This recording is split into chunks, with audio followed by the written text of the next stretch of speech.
सरकारी नौकरियां पहले ही कम है, लिहाजा अब निजी क्षेत्र की नौकरियों को लेकर भी खूब सियासत हो रही है।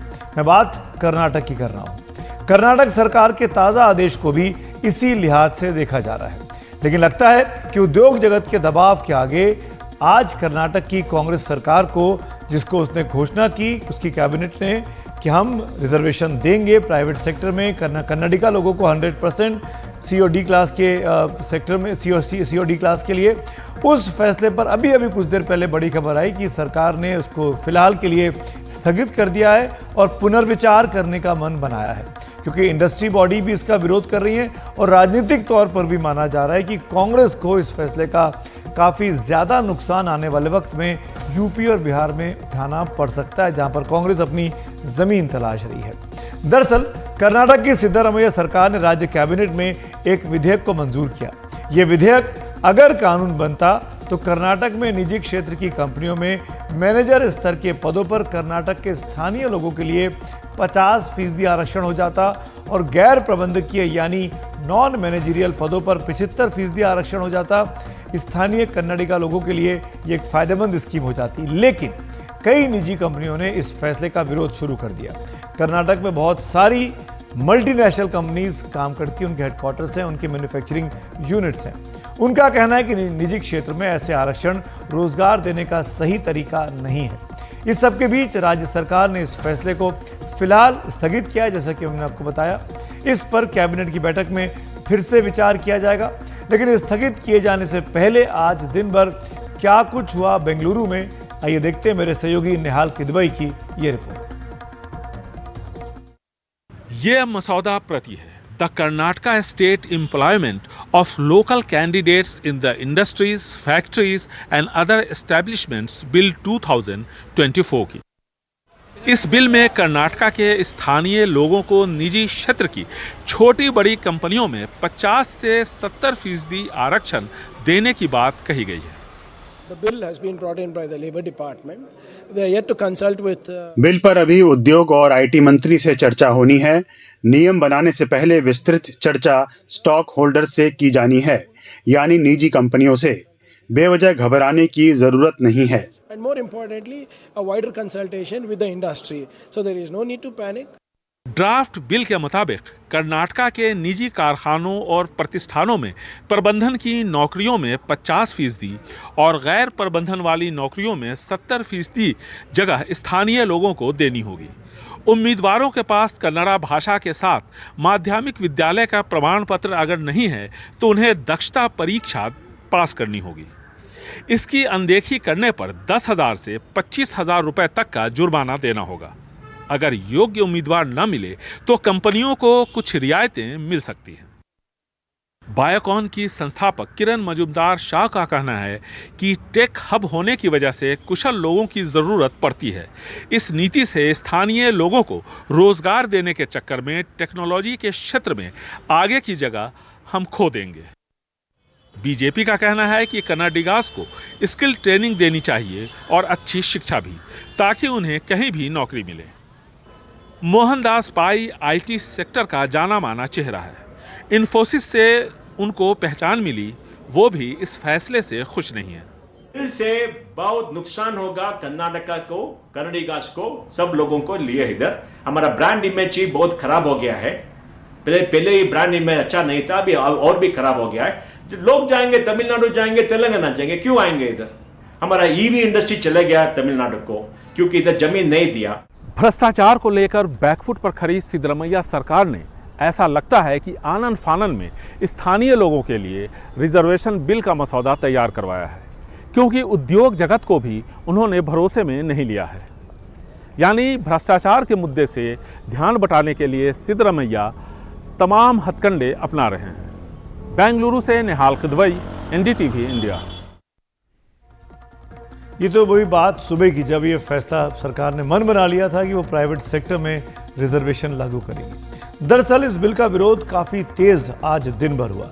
इसे कोर्ट में चुनौती देने की तैयारी भी उद्योग जगत की संस्थाओं ने कर ली थी और उद्योग जगत सरकार के इस फैसले से बहुत ज़्यादा नाराज़ और कड़ी प्रतिक्रिया देते हुए दिन भर दिखाई दिया था।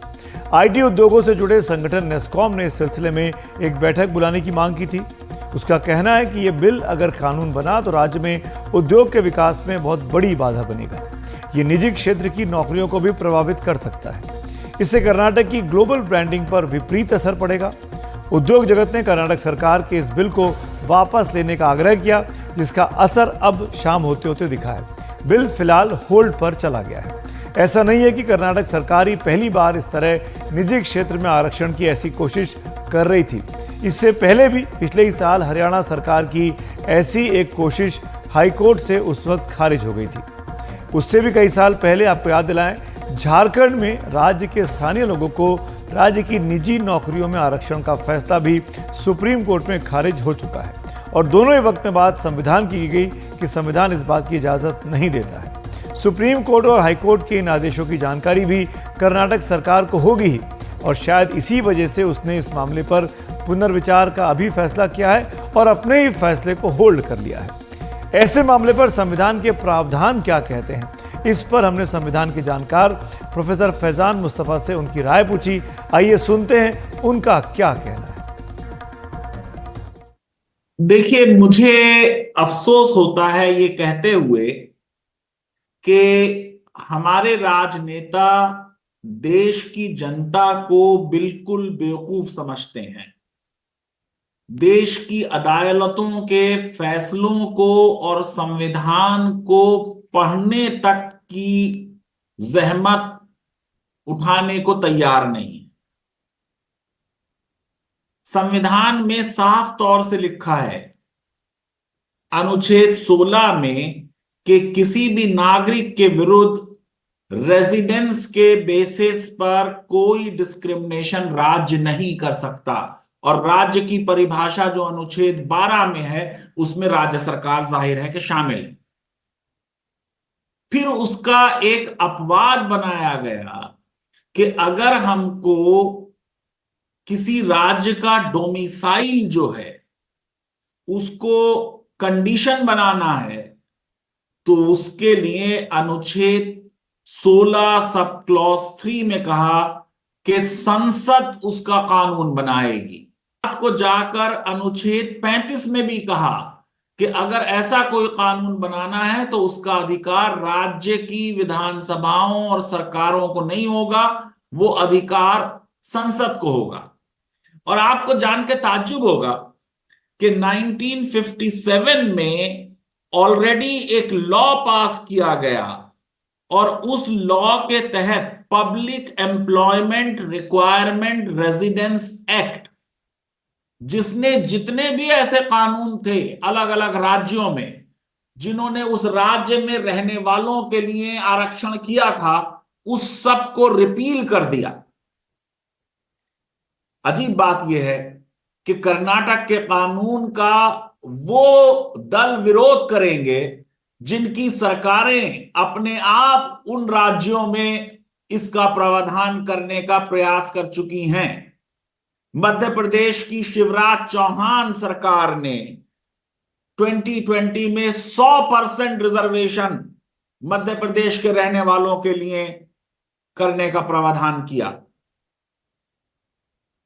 हरियाणा में आपको मालूम है कि 30,000 रुपए महीने से कम वाली जो नौकरियां हैं उनके लिए 75% रिजर्वेशन बीजेपी की सरकार ने किया, जिसको अभी नवंबर 2023 में Punjab and Haryana high court ने निरस्त किया। इसी तरह आप देखें कि महाराष्ट्र में यह बात कही गई कि जॉब उनको दिया जाएगा जो 15 साल से वहां रह रहे हैं। आंध्र प्रदेश में जब जगन की सरकार थी उन्होंने कहा 75% रिजर्वेशन आंध्रा के रहने वालों के लिए होगा। यह बात आ चुकी है कर्नाटका में, पहले भी जब वहां सरकार दूसरी थी, बीजेपी की सरकार थी, कि 80% नौकरियां प्राइवेट सेक्टर में कर्नाटका के रहने वालों को दी जाएं।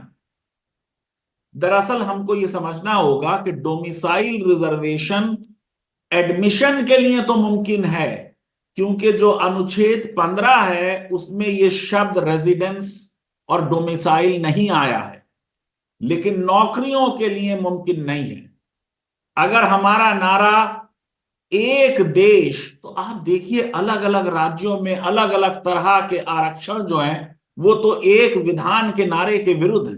मुझे लगता है कि ये सरकारें, वो जो एक दूसरा नारा दिया गया था कि लोकल को वोकल करो, उसको वोकल करने का तरीका उन्होंने ये निकाला है कि और राज्य के लोग अब हमारे राज्य में नौकरी ना करें, लेकिन ये असंवैधानिक है। Punjab and Haryana high court ने कहा कि ये संसद का अधिकार है।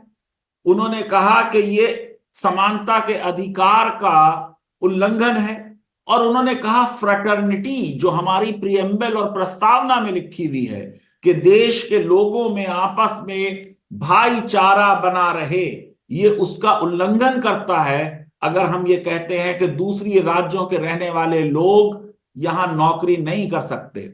संविधान ने मौलिक अधिकार दिया है कि कोई भी नागरिक कहीं पे भी जाके रिजाइड कर सकता है और सेटल कर सकता है। आप देखिए कि कुछ कुछ जगह तो संविधान ने इजाजत दी है, जैसे आर्टिकल 371D है, तो तेलंगाना और आंध्रा को यह अधिकार दिया है कि वो अपने राज्यों के लिए कोई प्रावधान इस तरीके का कर सकते हैं, क्योंकि स्पेशल कॉन्स्टिट्यूशनल प्रोटेक्शन है। इसलिए उस्मानिया यूनिवर्सिटी में या वहां के जो और विश्वविद्यालय हैं उनमें लोकल लोगों के लिए रिजर्वेशन है, लेकिन मैंने बताया वो नौकरी की बात नहीं हो रही है, वो बात हो रही है एडमिशन की।